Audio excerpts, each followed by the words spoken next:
বিসমিল্লাহির রহমানির রহিম। আসসালামু আলাইকুম প্রিয় ইউটিউব ভিউয়ার্স। আজকে আমরা আপনাদের দেখাবো আমরা গত 15 দিন আগে একটা পেঁপের জমি রেডি করছি এবং সেখানে আমরা পেঁপের চারা, মরিচ এবং লাল শাক সাথে নাপা শাকও করছি। আমরা যদি আপনাদের পর্যায়ক্রমিকভাবে দেখাতে চাই যে আমাদের 15 দিন চারা রোপণের বয়স পেঁপের গাছ। আজকে আমরা এখানে ছত্রাকনাশক স্প্রে করলাম, সাথে ভিটামিন, জিঙ্ক, ব্রন উভয় স্প্রে দিলাম। এটা আপনারা দেখতে পাচ্ছেন যে মাঝে যে চিকন লাইন যেটাকে বলা হয়, এটা হচ্ছে আপনাদের পেঁপের লাইন। 6 ফিট বাই 6 ফিট আমাদের পেঁপের লাইন করা আছে। আর যে পাশে যদি আমরা দেখাই আপনাদের, এটা একটা 2 পেঁপের মাঝে যে 6 ফিট গ্যাপ, এই গ্যাপটাকে আমরা সাথী ফসল হিসাবে লাল শাক দিছি এবং ড্রেনের 2 সাইডে মরিচের গাছ রোপণ করছি। আপনারা দেখতে পাচ্ছেন সারি বাই সারি মরিচের গাছ আছে।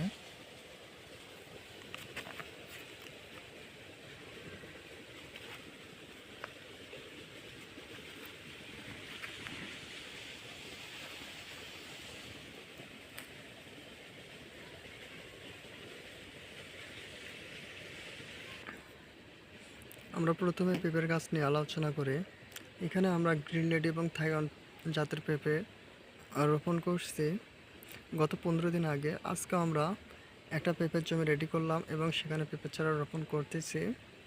সেই পাকে আমরা দুটাই ভিডিও আপনাদেরকে দেখাবো।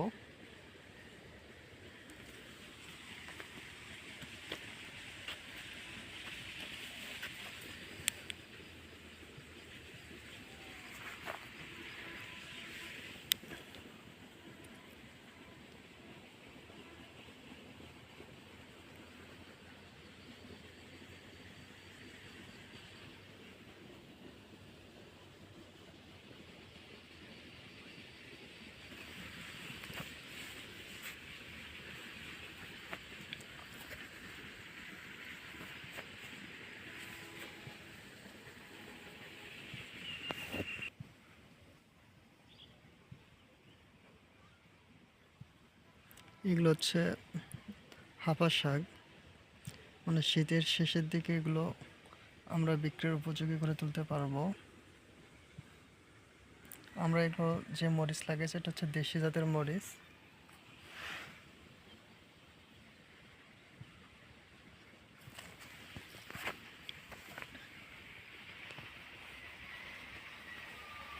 হয়তো 1 মাসের মধ্যে এটা পুরোটাই সবুজ হয়ে যাবে। এখনো গাছ অনেকটা ছোট ছোট, তাই হয়তো একটু বোঝা যাচ্ছে না।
এখানে আমরা থাইওয়ান এবং গ্রিন লেডি উভয় জাতের 34টা গাছ লাগাইছি।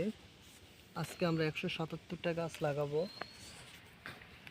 প্রায় আমাদের এই গাছগুলো লাগা শেষ হয়েছে। এর ভিডিও আমরা পরবর্তী ভিডিওতে আপনাদেরকে দেখাবো। আপনারা দেখতে পাচ্ছেন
আমরা সুরক্ষার জন্য চতুর্থ সাইডে নেটের বেড়া দিচ্ছি।